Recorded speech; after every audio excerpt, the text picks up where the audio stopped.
You are about to listen to a free portion of The Young Turks. To podcast the complete show, sign up for membership at tytnetwork.com/membership.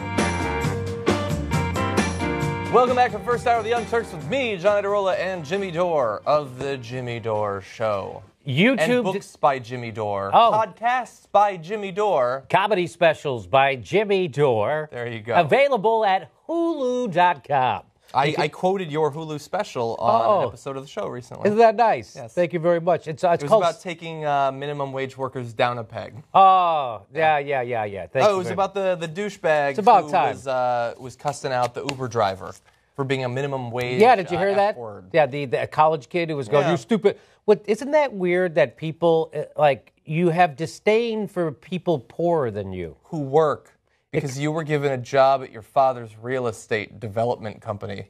So screw that guy for driving you around sometimes. No one, you know what? I think it was Abraham Lincoln, John, who said, "No man stands taller than when he stoops to shit on someone poorer than him." That's probably right. Isn't that what he said? Oh no, it was stoops to help a child. I'm not sure which it was, but it was one of those. Either's good. Either's good. Let's attribute the first one to you. But while we're at the break, someone tweeted out that they what they do during the break. You want to know what somebody does during the break? Is that when the TYT's on break, I watch the Jimmy Dore Show on YouTube. Yeah, during the break. I can usually take a minute or two of that show, and then I just pause it, go back to this, and I'm like, I'll recharge a bit. YouTube.com/The Jimmy Dore Show, and I have a whole video on Helen Purcell, so go check that out. Oh, boom, there you go. Let me read some more tweets. Let's see. Alex Kelly says, "Ooh, double J day. That's always a good day." Double J. Good lyric right there. We have not yet gotten sponsorship by Jimmy John's, unfortunately. I will not take the Jimmy John sponsorship. You wouldn't? I don't know much about the company. I don't know. I don't either. But I will say this: their sandwiches are subpar. I'm not a huge fan. And there's certainly no Quiznos. No, there are no Quiznos, which, your JR is going to get pissed off if he hears you talking about Quiznos. Why? Not a fan. He doesn't like Quiznos? Not a fan. I just like saying Quiznos. It is funny. And look, they brought in toasting. They toast the sandwich. That is improved sandwiches. And you know what is the best sandwich? Potbelly. They're not out here on the West Coast yet. Oh, they DC. started in Chicago. DC's got it. Potbellies. They talk about toasting the bread. I like a Witch Witch. I'm a big fan of a Witch Witch. Here's what anyway. Quick note about Witch Witch. What's that? I go into Witch Witch, and it's a little bit of a cluster F.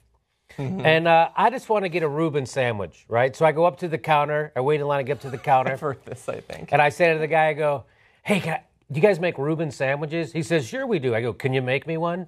He goes, "Well, you got to go over there and you get that form and you pluck the mock and you did it and you bring it back up." I go, "I'm already here. Can you just make me a Reuben sandwich?" Yeah. He goes, "Well, you have to fill this out."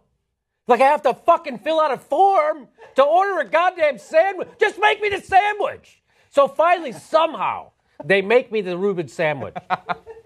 I get home, I open it up. It is the shittiest Reuben sandwich I had ever seen in my entire life. I got back in my car and drove back to the Witch Witch. No, I never knew that. Went back to the Witch Witch. If it was literally shit, I would and not I went get back back in and my I car. go, "This is what you guys call a Reuben sandwich?" And the guy's like, "Yeah." And I just go, "It's horrible." And he goes, "You want me to make another one?" And I said, "No, thanks." I don't feel like writing right now. That's the kind of maniac I am, by the way. I will go back in my car, not to get another sandwich, just to tell the guy how dissatisfied I was. Wow. So fuck Witch Witch is what I'm saying. Okay, well, I still love Witch Witch. And fuck Jimmy John's too, because they don't. They're very much like Papa John's, where they didn't want to give health care to their people. Oh, really? With the Obamacare. If I'm wrong about that, I'll retract it. But right now, I'm pretty sure. I'm 50% sure. What is it with John's? Something about John's. Yeah, I don't know about that. Let's see. I also like the tweet of. By the way, this is how we cope with having to deal with bad Donald Trump news. We talk about sandwiches. Yes. Fan of Stuff says, "If you're more concerned with preventing voting fraud than you are with making sure everyone can vote, there's a problem." Oh! Yeah, how about this? When you can prove that an election has been thrown as a direct result of voting fraud, then we can have voting IDs all over the place. How about that? And until then, shut the fuck up. Nice. How's that for a nice little compromise for you? Hey, I got to show an ID to get on a plane. Yeah. I got to show an ID to get a Witch Witch. Come on. Yeah, they say that there's too much paper and regulation on Wall Street. There's not, but at Witch Witch there might be. There's too much paper at Witch Witch. Here there is. You got to fill too many forms. You really like that place? Yeah, I love it. The Thank You Turkey is delicious. It's one of the best sandwiches available. Except for Capriati's. Capriati's is awesome. Okay, let's jump into this. This is a great story. Last week, Ted Cruz said that there should be increased police patrolling and surveillance of what he deems as Muslim neighborhoods across America, and he did this in response to the Brussels bombing. Now, many politicians came out and said that this would not solve any problems that our country has in reference to terrorism and would certainly infringe on the constitutional rights of those people, since you can't simply identify an entire religious group as immediately suspect as terrorists. And the NYPD said that programs that he pointed to that had been similar to this in the past did not actually produce anything that they could use. But he has continued with that position. And unfortunately, we now find out that a significant portion of the entire population largely agrees with him. A virtual majority of American voters, that's 49%, agree with Cruz's call for additional law enforcement patrols of Muslim neighborhoods in the U.S. 7 out of 10 Republicans agree, compared with still more than 1 out of 3 Democrats and almost exactly half of all independents. 1 out of 3 Democrats are like, yeah, I don't know what a Muslim neighborhood is, I don't know what the cutoff is, but we need police patrols across it. It's amazing. This is one of those points that Anderson Cooper did not successfully negotiate last night. He didn't.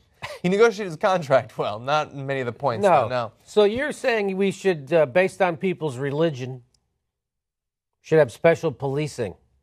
Yeah. That doesn't sound anything. When has that ever happened before? I can't. I don't know. You'd probably have to go outside of the U.S. or at least to California to identify cases of that. And what is that? Like, they imagine, here's the problem, is that they believe things that are completely untrue about the country, and then they decide on policies based on not understanding what the country is like. So they say Muslim neighborhoods. What do they mean? They mean the training grounds for ISIS that exist in the backwoods of Pennsylvania that they imagine are there. They think that there are these huge communities that are entirely composed of extreme radical Muslims, and we're just not policing them. You know what a Muslim neighborhood is in America?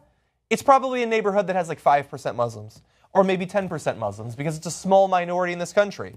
It's a few scattered families in Tennessee, maybe, because there was that huge protest, that want to set up a community center, and so the entire city protests against them. That's what a Muslim neighborhood is. There's Dearborn, and then that's pretty much it. And so what happens to the 90% of a neighborhood that's not Muslim? They're also receiving increased police patrols and surveillance. I have a feeling non-Muslims are probably going to have a problem with that too, understandably. Johnny, I have a quick fix for that. Okay, what's that? So we're going to have special policing based on a person's religion. But what have you just said? A lot of people in that neighborhood, they're not Muslim. So how do we identify the Muslims from the non-Muslims? I say if you're a non-Muslim, we put a Star of David on you. I don't know. I don't know if anything like that could Has ever that work. ever happened before? It might. Have we ever done that in history before? It might have. I can't think of anything. What about this? I'd have to regress in history. You'd have to regress somewhat and travel. What about this? What if on top of it, we also ban Muslims from entering this country for a little while until we figure things out? Well, 50% of all voters polled support a temporary ban on all Muslims traveling to the United States. Almost the same exact number, by the way. I wonder if there's a strong correlation there. Again, about 1/3 of likely Democratic voters, 70% of Republicans, and 49% of independents. Almost the exact same numbers, by the way. And I thought this was kind of interesting. I'm not saying that this says a lot, but it might say something. On the Democratic side, 37% of Hillary Clinton's supporters agree with the travel ban, compared with 27% of voters who plan to cast their ballots for Senator Bernie Sanders. Now, look, I don't like knowing that 27% of Bernie Sanders supporters are in support of the travel ban, as if that was constitutional, and as if, what is that even supposed to mean? How could we ever do that? We're just like, I need your ticket to get on this plane, and oh, by the way, are you Muslim? Yes, I'm Muslim. Okay, then you can't get on. Damn it, I shouldn't have said I was Muslim. How the hell does that work? But they support it, and that's 37% of Hillary Clinton supporters, 27% of Bernie Sanders supporters. But wait, there's more. There's more. 45% of respondents said that the U.S. needs to stop tying its hands and start using enhanced interrogation techniques, such as waterboarding, against suspected terrorists in order to defeat ISIS. Because I've always felt that if you are following international laws that the U.S. helped to create, to stop countries from torturing people and simulating drowning them, that's tying your hands. It's not that you're tying the hands of the person as you waterboard them. It's tying the hands of your soldiers to not let them waterboard people. Only 1/3, by the way, said that we could win the fight against ISIS without using enhanced interrogation techniques. So there has never yet been any evidence that the information you've gotten through torture has led to us successfully stopping a terrorist attack or fighting against ISIS. But despite the complete lack of any evidence, you've only been able to convince 1/3 of the country that it might not be necessary.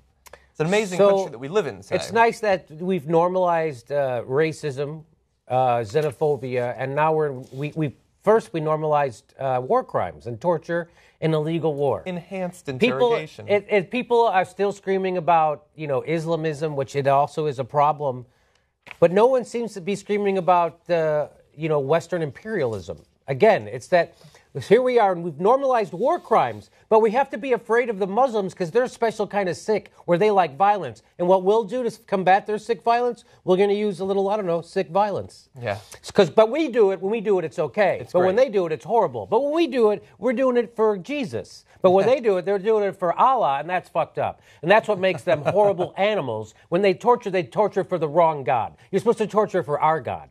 That's how fucked up. And then guess what? When you don't prosecute, this is why Barack Obama, huge failure on this, failure to lead, gave his tacit approval for torture and war crimes by not prosecuting it. Because the reason why you prosecute a crime, part of it, is so that it deters someone from doing it again. And when you don't prosecute a crime, what you're doing is you are ensuring that it will happen again. So now Barack Obama didn't prosecute any of the people who ordered the torture or carried out the torture or covered up the torture. Didn't prosecute any of those people. Nobody. People got to torture. We had a program started at the top of our government, and it filtered down to somebody torturing somebody in a black site in another country, and nothing happened to any of those people. And now we have the guy who might be the next president of the United States promising to do even more. I'm going to waterboard and more. So we've turned into that thing we're supposed to be fighting against. So we just peeled the cover, the scab, off the ugliness that is the American Western imperial crazy, psychotic, violent, psychotic craziness that Donald Trump is talking about. It all comes down to Barack Obama never prosecuting the people who committed torture. And by the way, when he announced that we did commit torture, he did it in an apologetic way for the people who did the torturing. We tortured some folks. We tortured some folks. Imagine if it was a Muslim or ISIS, when they chop someone's head off, what they say about that. Oh my God, can you believe these barbarians? But when we do it, we torture some folks and whatever. Yeah. And but we still have Disneyland and stuff. Yeah. I'm sorry, I got a little carried away. No, I mean, you are justifiably pissed off. It could have set a great precedent, not only to people who might do it, but also it could send a message to the American population. Remember that this stuff is actually illegal internationally. Yes. You're not supposed to do this stuff. But when you don't prosecute people, look, it might technically still be illegal. But it's not. But it ain't really illegal. And so, so why shouldn't every Republican presidential candidate just push for it and say that if you're not pushing for it, you're a pussy who doesn't think that America should defeat ISIS? And so you're pissed off at Barack Obama, which is totally justified. I'm pissed off at the American people for how short their goddamn attention span is. Because we also have numbers. They're ready for Apple and all those companies. Just hand over all your private information. Just hand it all over to the government. No one cares. And so there was a time when we had experienced Iraq and Afghanistan, and we knew how horrible the war was, and we didn't want war anymore. And we had seen, Abu Ghraib, and we heard about the torture, and we didn't want that anymore. And we cared about our privacy. We didn't want the government rooting around in our shit anymore.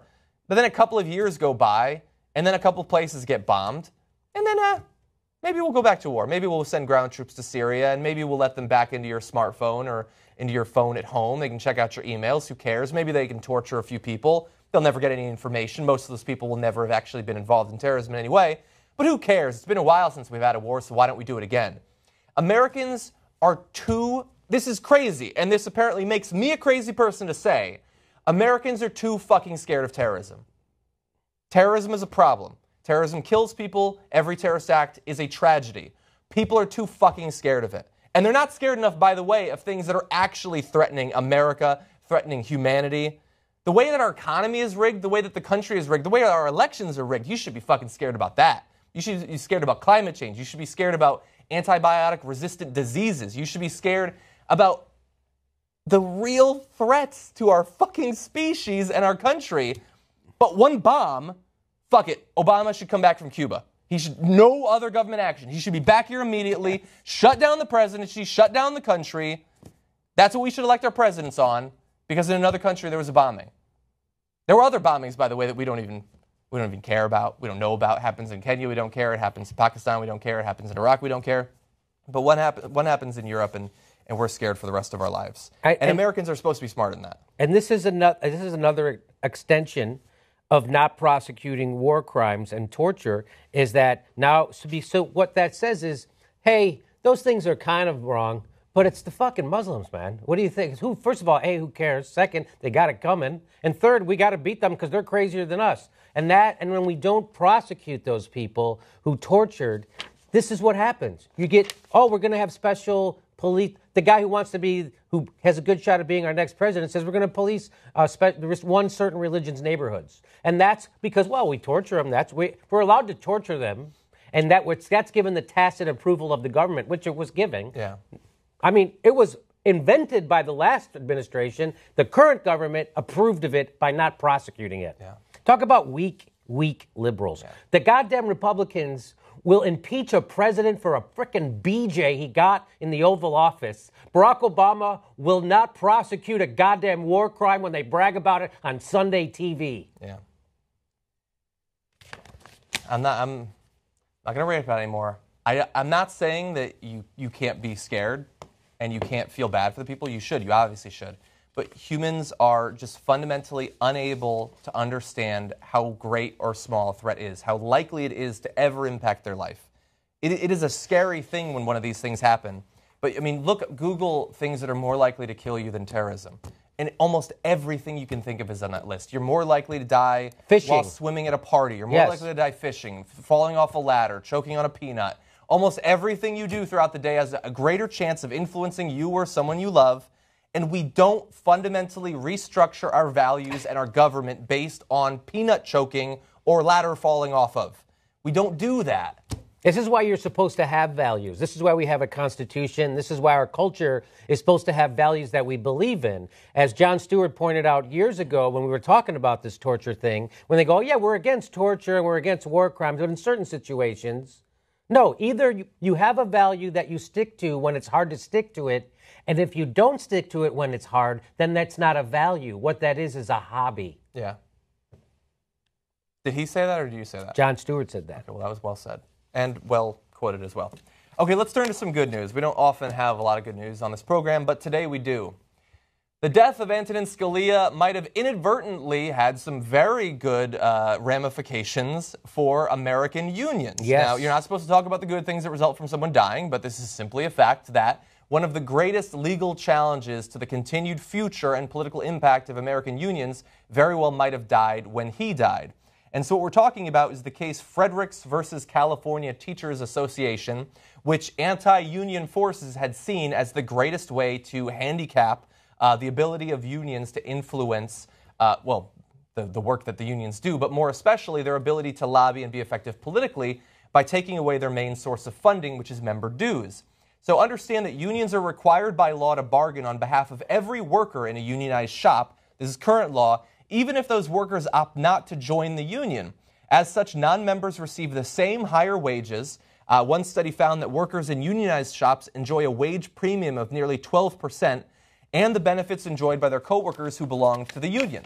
And so basically, if you work at a place that is union and non-union, all those people get the increased pay when the union works for them. But not all of those people are members of the union. So for decades now, it's been law that the unions can require that both members and non-members pay dues, because otherwise there's no incentive to be a part of the union. You can simply not be a part of it and still get the wage increases. It's the free rider problem. They wanted to avoid it.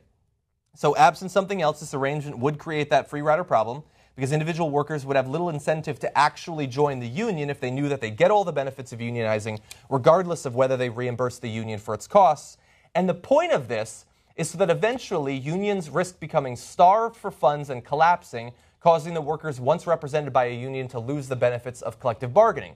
So if you were able to take away the ability of unions to force non-members to pay the dues, the unions would not continue to function for very long, and they wouldn't have any money to continue to lobby politically as well. And on the Democratic side, unions are nowhere near as powerful as they once were, but they're still an effective force in terms of influencing politicians to do the right thing for actual workers rather than the corporations that they work for. So there's the Fredericks versus California Teachers Association. Now, the Supreme Court had made multiple steps in the direction of an eventual decision abolishing agency fees over the past couple of years, and it was widely believed before the death of Antonin Scalia that Fredericks versus California would be the end of this protection, this requirement that non-members pay the dues. But because he died, a 5-4 decision in favor of Fredericks versus California instead becomes 4-4. It then goes back down to the previous level, and the ability of the unions to continue to get the dues from non-members has continued. And unless a Republican becomes president next and gets to choose a Supreme Court justice, in all likelihood, anyone that either Bernie Sanders or Obama or Hillary would appoint to the court, theoretically, would be on the side of the unions. You think Merrick Garland is on the side of the unions? Look, I think that Merrick Garland is... The fact that it's even a goddamn question. I don't think it's a huge question. He's nowhere near as liberal as he should be. He still is center-left in my mind. All the analyses that I've seen of his decisions indicate that he's center-left. I honestly don't know exactly where he would be on that. I find it hard to believe that Barack Obama would appoint someone to the Supreme Court who would work against unions. And look, I have some evidence. He has appointed 2 other people to the Supreme Court, and they were on the right side of this. And so that is some indication of where his Supreme Court preferences lie. But in any event, I think that Hillary Clinton or Bernie Sanders would appoint someone who would help to stave off future cases in the same vein as Fredericks. But while it's good news... Bernie Sanders will, but I don't know about Hillary Clinton. And you don't know either. I don't know for sure. I think she's much more likely than Donald Trump, John Kasich, any of them. Wow, that's sticking your neck out. It is. I'm making bold predictions. But look, anyway, up until his death, this was going to go 5-4 to cut down those unions. Unions are a significantly smaller share of the total workforce than they were just a couple of decades ago, let alone almost 100 years ago. But this would have been the death of them. They would not have continued to function in the way that they do now if they were not able to get those funds. Because people would leave expecting that they'll get the benefits, the union will die, and then no workers would get the benefits, which is already the case in many workplaces around the country. So it sounds so simple. It's like, why should I have to give money to an organization that is going to take my money and use it for politics that I don't agree with? That does make sense. That seems to offend my sense of American fairness. Yeah. Right? Why I shouldn't have to give my money to politicians that I don't support. How could you force me to give my money? Now, here is an argument that conservatives always like to use when people want to unionize. Like, I remember I was having a discussion with a conservative guy about Disneyland and how they pay their workers horribly and how they were living in poverty and having to use government services instead of using the pay they get from Disneyland. And he said, hey, if they don't like their jobs, it's America, it's free, they can go get another job. Why don't they just go get another job? That's what I'm going to say to those people who don't want to pay their union dues when they work at a place that has a union. You don't have to work at a place that has a union. Go work somewhere else. Plenty of places that don't have unions. My wife is a teacher, and that's what she always says to those asswipe teachers who don't support their own union. But every time there's a raise, they take the money that the union got them. They don't go on principle, I'm turning down this raise. I'm going to stick with the private schools in my district, what they're getting paid. Because private schools get paid less than public schools. They get worse benefits. They don't have unions, right? They're at the mercy of an administrator, okay? And that's not good for kids. Okay, so what my wife tells teachers who don't support the union is like, oh, really? Why don't you go try out your theory? There's plenty of private schools all over the city, all over the goddamn state. Why don't you go test your theory that good teachers should be rewarded for being a better teacher, that all teachers shouldn't be paid the same? Why don't you go test? They don't do it. You know why? Because they have a better life teaching at a place that has a union. And when a teacher is happier and feels more secure, don't you think that filters down to the students to have a teacher who doesn't worry about being fired at the drop of a hat? Because that's when real learning happens, by the way, when everyone's afraid of being fired. So That's what I say to those people who, if you don't want to pay union dues, go get a job somewhere else that doesn't have a goddamn union. You're such a valuable employee. I'm sure a lot of places are going to be beating on the door to hire you as a non-union employee then, right? You're such a good employee. So go leave that union place alone and quit trying to undermine working people. That's all non-union people do. When you work at a place that's union and you're non-union and you don't support them, you're a scab. That makes you a parasite because now you are getting the benefits of other people's labor. Other people are sticking their neck out, they're organizing, they're rallying people, and they're fighting for a living wage. You're not doing that, but when they get that living wage, you take that money, which makes you a parasite, makes you a scab. That's why they call you a scab, which is what you are. If you're a non-union person working at a union shop, you're undermining those people, and you're a scab and a parasite. So go test out your theory. Most places in the world are non-union right now. Why don't you get one of those jobs? But you're not gonna. Oh, and this was the good news story. You get really pissed when you get good news. Mm-hmm. I get pissed off at people who don't support unions. Yeah, that's a good point. Yeah, and look, again, when you just hear, well, I'm not in it, why do I have to pay? You can sort of understand why people would be pissed off, but thankfully they've already been reimbursed by the benefits and the higher pay. So I guess it equals out in the end. Yes. Anyway, unfortunately, we do have to end. It's time to get set and get ready for the second hour, which Anna Kasparian will be here to lead that in just a couple of minutes. Sam Shocker will be here as well, and a surprise guest as well on top of that. If I could just remind people, youtube.com/The Jimmy Dore Show.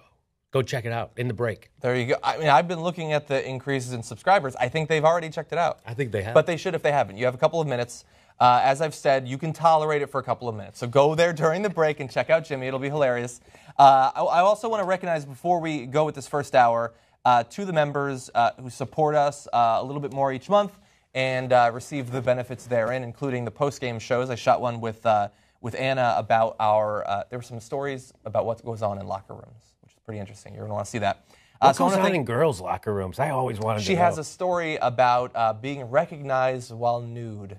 It's a pretty interesting story. But anyway, I want to recognize member number 900, Isabel Acosta, and member number 901, Jamil Spears. Thank you for being members of the Young Turks. That's hilarious. Anyway, we're going to take a break. We're going to take a nap. We'll be back for the second hour after this break. Welcome back. Oh, what was that transition? That was interesting. Welcome back to TYT Live. Andy Marlowe says, I don't understand how Biden cannot just give a simple apology. Totally with Sam on this one. Speak up. Yeah, I agree. I mean, I feel like he might have had some pressure to be like as fair as possible, you know, because he's a Democrat, and so they're like, he's supposed to be neutral. He's supposed to be the fact that he was presiding over the hearing, but still he did drop the ball. He did, And if it happened in like 1991, so then say, listen, this happened in 1991. It was a teaching moment for me. I've evolved. I would have respect for that because we've all done shitty things that we've learned from. But for him to just kind of paint himself as this hero is where it's leaving a sour taste in my mouth. Oh, of course. Prince Electro Damon says, yeah, great idea, Trump. Let's go back to the days when abortion was illegal and women would use coat hangers to abort. Yeah, I mean, look, that's what happens, though, when you put it out there like that. Then you have the black market. Yep, that's exactly right. Oh, my God. It's depressing. I don't know. The state of our country is in shambles, if you ask me. All right, so let's move on to some more stories. A waitress who had the pleasure of serving George Bush and his wife Laura is now in a little bit of trouble because she tweeted the tip that the Bushes left on their tab. Now, they were actually extremely generous. According to the woman, he and Laura Bush dined out this weekend and left the waitress a $40 tip on a $21.47 bill. Okay, so that's a huge tip. But to be fair, the Bushes are doing well. Now, she tweeted about it, included a picture, and it said, Bush did 9/11, but he did me a solid and left me a hella tip. Now, people were upset. Shots fired. Yeah, they were going after her because they thought that she was being serious in claiming that Bush did 9/11 or that she bought into the conspiracy theories. Now, understand that this woman, her name is Liza, I think it is. Lisa. Okay. Understand that Lisa is a private citizen, right, who was only followed by her closest friends And a lot of people go on Twitter and they joke around and they have a good time and they don't take everything seriously. Not everyone is a political commentator. Not everyone is on Twitter because they're trying to make some serious statements and change the world. She's just messing around. Right. And people lost their shit over it, right? I don't know. What do you guys think about this? She made a really bad joke, and that's just what it is. I mean, I know she said that, but I don't even know. I didn't see the joke in it.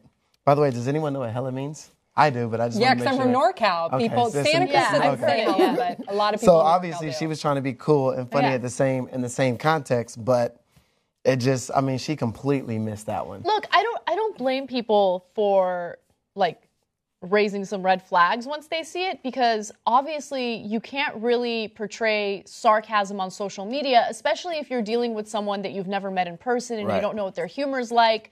I don't think that just the tone of that tweet makes me inclined to believe her that she was joking. Exactly. But even if she wasn't joking, right? Even if she is a conspiracy theorist and she thinks that Bush did 9/11, she's a random waitress somewhere in America.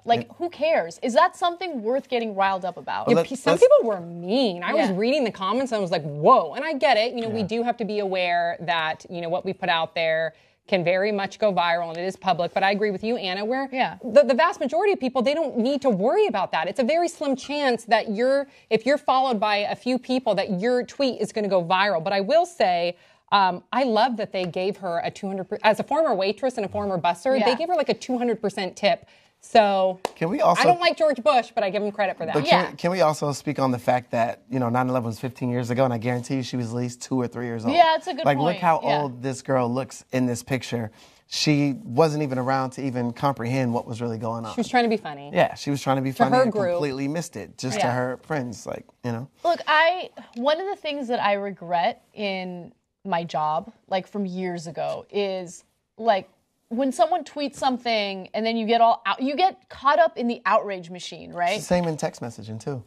Is it? When people text you different things and you kind of read it out of context. And someone's like, let me call you on the phone real quick. Totally, yes. It's that same realm of not getting the context of what's going on. Because someone's tone can really change what was meant by that communication, right? Or what was meant in text. But basically what I was trying to say is, look, when you read something on Twitter that might seem a little outrageous, understand that even if it is outrageous, even if they do mean it, it's not worth ruining their lives over it, right? And I think that right now people get caught up in the outrage machine and people want to be vigilantes and go after private citizens. People say stupid things on social media. It's going to be fine. Let's just move on. Yeah, let's relax. And also, he looks a lot like his dad in that photo. Mm-hmm. Crazy. He's aging, looking just like his father. Yeah, exactly. It is pretty crazy. And Jeb has that look too. Yes, and through time it'll get more like that. I know. All right, so let's move on. A 20-year-old by the name of Russell Schiller started a hashtag known as Black Women Are Gorgeous. There he is, he's young, and he loves black women. And he created that hashtag in response to girls or women like Kylie Jenner appropriating black culture. And he felt that if white women get celebrated for doing things that black women do, it's about time that black women get celebrated for their culture and what they do. That was his point. Now, of course, this went viral and it did really well. But then people started digging into his tweets and into his past. And then they saw that he's not so squeaky clean when it comes to the black community. In fact, he uses the N-word quite a bit. I'll give you a few examples of that. Let's go to graphic 21, please. So, never that, but that, whatever. Do you want to read this? You read this. I don't want to read this. I know I'm uncomfortable. I'm so uncomfortable. Never that, but that. N-words pants be swallowing those shoes whole. Read one tweet. In others, he refers to his acquaintance as them N-words. Yes. And there are more examples. We'll put it up on the screen so you guys can look at it, but I don't think we really need to read it. It always makes me uncomfortable. Anyway, I want to know what you think about this, because he's saying, look, I grew up in a predominantly black community. He goes to an HBCU. Yeah. All right. So in the tone, now, first of all, I'm going to tell you exactly what people think, but not necessarily what they would say. Mm-hmm. And there are going to be some black people that are going to be like, oh, Kenny's this or that or whatever. But he's not saying Nigger. Mm-hmm. He's saying it as Niggas. He's from the north part of Milwaukee. Laverne and Shirley were not skipping down the street in a part of Milwaukee he's from. So he grew up in an urban environment his whole life. So what, for me, that this sees is somebody, I would call him white chocolate. I would call a guy who grew up in a black neighborhood, in a black area, and he listened to hip hop, he listened to rap. We say it ourselves. I'm guilty of saying it as well, in different times and contexts. And, I think of the song that Kanye West has called All Day. And in the chorus, it's all day N-word. And a lot of times when I'm out or in clubs and stuff and it starts playing and I see like all the sorority girls and all these people, screaming all day and they say the N-word. It's the same kind of context. Does it make it right? No. Right. What's going on in the country, that does not make it, right whatsoever. But at the same time, there's a double standard. And there always has been a double standard. There always will be a double standard. Because as black people, we say it. So I guarantee he's had a black girlfriend, last 2 or 3 girlfriends.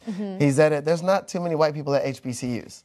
Yeah. So obviously, he's trying to show love to what he really loves. And that first tweet that we read, I thought it was a lyric. I was Googling it, trying to find out, was it from a song? I thought he was trying to, say a verse, because a lot of times we may say, a hip-hop verse, just like when I was doing a mic check. And I started going into like a song. So, I thought that's what he was trying to reference, and I was actually trying to find those lyrics. But that's what I read this as. I read this as a guy who does love black women, but people went through and saw that he was saying this and that, and somebody gave him the pass to say it, and he felt comfortable in tweeting it, and tweets don't die. And you're right, and his apology was very sincere, and I give him credit for that. I think this was just sheer ignorance, and him, as you said, growing up in a community where he really was one of the few white people, and he immersed himself in that culture. However, as a white person, I can't imagine, and I'm glad he learned his lesson, saying that word. I don't have my ancestors don't have the history, the horrific history that your ancestors do, where they were called that word while they were being lynched and hung, while they were being enslaved, and then even to this day are called that word in a very discriminatory, racist way. So for me, I cringe, but I do give him credit for apologizing. I think it was a huge teaching moment for him. I think intent matters a lot, right? And so, look, I know a lot of people have been harsh toward him because of the fact that he's used that word.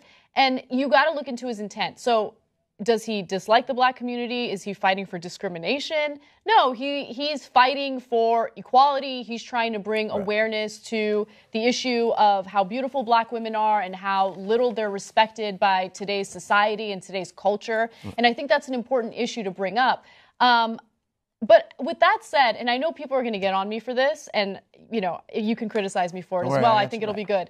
I do dislike that word, and it's not just when white people use it. I hate that word when it's used. Period. I hate it in rap music. I hate it when black people use it. It's not up to me to tell people what they can and can't say. I get that, but I just think that given the terrible history of that word and what it means and what it represents, it should just die. It should just go away. I don't want to hear it. You see what I'm saying? Oh, 1,000%. And like I said, the double standard. And, if my father's watching, I'm going to get a phone call after this. And I'm going to get a talking to because, again, Nigga, and even Tupac said this years ago in this documentary, are, the guys in the street trying to work hard and do their thing. Nigger are the ones that were getting lynched and getting hung and things like that. However, my father's generation that grew up in the civil rights movement disagree with that wholeheartedly, which is why they've been against, rap music and hip hop, and see Dolores Tucker and all these other people that were against, using that word in, gangster rap and things like that. So again, does it make it right? No, but I just think that he's not a racist. I think this is one of those instances where he, is just a young guy. He's 20 years old, and he listens to everything from Travis Scott to Kanye West, and that's what is around him. And he took the criticism very well. I mean, he could not have written a more, in my opinion, sincere apology. Do we have the apology? Yes. Let me go ahead and read that to you because I think it's important to, give his statement. Graphic 23. First and foremost, I would like to apologize to any and every single person I may have offended based on my actions and or tweets. The Black Women Are Gorgeous campaign is a campaign created from a genuine place, created to help bring more attention to an already growing movement of recognizing and appreciating strength and independence Black women exude. And, you know, he goes on to kind of just talk about how there was no malicious intent in his prior tweets, and that he genuinely respects and loves the community. So, again, intent does matter. But just understand the context and the history of the words that we use. I mean, think about it. I mean, if I hear a non-gay person use the F word, I'm not talking about fuck, it makes me cringe. I cringe when I hear gay people using it as well. And every once in a while you do hear them using it, or some people using it in a like joking way. It's not a joke. Words like that, again, have a lot of history. They stem from hate. But it's the same thing as if I called a woman a bitch, well, then I just saw her girlfriend be like, bitch, you crazy. Yeah. And it's like, okay, but I can't say it. And then she just said the same thing. I'll give you a quick story real quick. In 2001, when I was in the Navy, we pulled in the Split, Croatia. We got off, and it was on my ship, it was a lot of people that were from the South. I'm from Georgia, Alabama, Florida, everybody was around. We were like our own little, crew, whatever. We were going around, and we ran up into these younger guys, probably our age, and a couple of them walked up and said, hey, what's up, the N-word. And some of the guys, I had to hold them back because they were ready to like beat the crap out of him. And I said, you got to understand, look at what he's wearing. His hat's backwards. He has on a G-Unit shirt on. 50 Cent ain't never been here before. So obviously, these guys are all only listening to rap music, thinking it's cool. So when they see an actual, black person that comes in front of them, they think that's how we speak because y'all just said it, 5 minutes ago. So we can't get mad at him for saying that because, now they're saying it to us. So, I mean, it's one of those things. Like I said, it's been a double standard for decades, and it's not going anywhere. Yeah, it should be a double standard, in my opinion. I'm with you that I don't like hearing the word period, but white people can't say that word. Yeah. I'm sorry. You cannot say that word. You have no right to, considering its history. All right, guys, we are out of time for the second hour. Stick around for our town hall coverage. Special thanks to Kenny Hamilton and Sam Shocker for joining me today. Thank you. We got to do it more often because I love it. Yay. Thanks for having us. All right, guys, we'll see you in just a few minutes.